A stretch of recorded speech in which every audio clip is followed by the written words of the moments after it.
شوکت صاحب، ایک تو حکومت کی جانب سے یہ انیشیٹو لیا گیا ہے، دوسری جانب ارشد شریف کے قتل کے معاملے پر پاک فوج نے بھی وفاقی حکومت کو خط لکھ دیا ہے اور وہ بھی اسی حوالے سے ہے. آپ تک کیا اطلاعات اب تک مزید پہنچی ہیں اور کس طریقے سے یہ آگے کام کرے گا، تشکیل کس طرح سے دیا جائے گا، یہ بھی بتائیے گا. دیکھیں، بڑی پہلی بات تو یہ ہے کہ کل سے پاکستان میں ٹریجڈی ہے، سوگ ہے. پاکستان میں ہر کوئی دکھ میں ہے کہ پاکستان کا ایک نوجوان جرنلسٹ، وہ بھی باہر، اس کو جس بے دردی کے ساتھ قتل کیا گیا، اور ہم ظاہر ہے ٹیلی ویژن اسکرین پر وہ تصویریں نہیں چلا سکتے جو تصویریں ادروائز سوشل میڈیا پر موجود ہیں.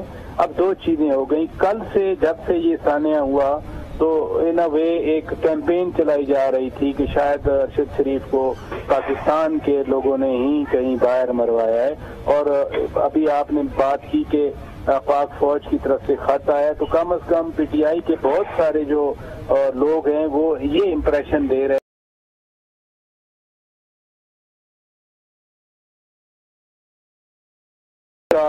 تحقیقات کے لیے وفاقی حکومت کو خط بذات خود بہت بڑی اہمیت کا حامل ہے کہ وفاقی حکومت کا فوج ایک ادارہ ہے، اور فوج نے خود یہ پیشکش کر دی کہ اس واقعے کی وفاقی حکومت تحقیقات کرائے.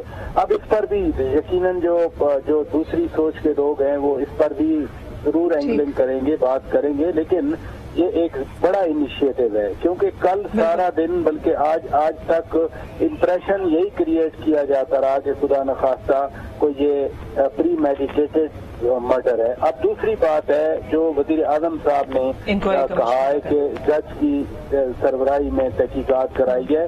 اس بارے میں افضل بٹ صاحب کی جو آبزرویشن ہے وہ بالکل درست ہیں.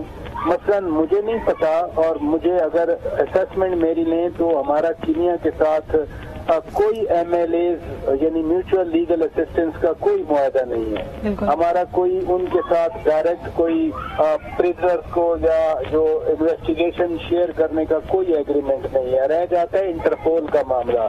انٹرپول کے ذریعے ایف آئی اے بھیجے گی ان کو، وہ ہمیں تحقیقات کریں گے. یہ بالکل ویلڈ بات ہے کہ جو واقعہ ہوتا ہے اور جو ایکیوز ہوتا ہے اس سے ڈائریکٹ ایکسیس لی جاتی ہے. کیا کینیا کی گورنمنٹ اس پولیس والے کو ہمارے تحقیقاتی اداروں کے حوالے کرے گی کہ آپ اس سے انٹیروگیٹ کریں، یا ہمارے تحقیقاتی اداروں کو کینین گورنمنٹ آنے کی اجازت بھی دے گی؟ کیونکہ کینیا میں ہائی ویز محفوظ ہوں گی، لیکن کینیا میں تو خانہ جنگی کی صورتحال ہے. اب تک ہم دیکھ رہے تھے کہ شوکت صاحب مختلف جگہوں سے یہی مطالبات تھے، سیاسی رہنماؤں کی جانب سے بھی اور صحافیوں کی جانب سے، لیکن سینئر صحافی افضل بٹ صاحب کا کہنا ہے کہ فیکٹ فائنڈنگ کمیٹی بھی اگر بنا دی جائے جو وہاں جا کر تمام فیکٹس جو ہیں ان کو اکٹھے کر سکے تو یہ بھی ایک ویلڈ بات ہے. افضل بٹ صاحب ہمارے ساتھ موجود ہے، شوکت پراچا بھی ہمارے ساتھ موجود ہے، بیرسٹر افضل حسین نے بھی وقت نکالا. آپ تینوں کا بہت شکریہ.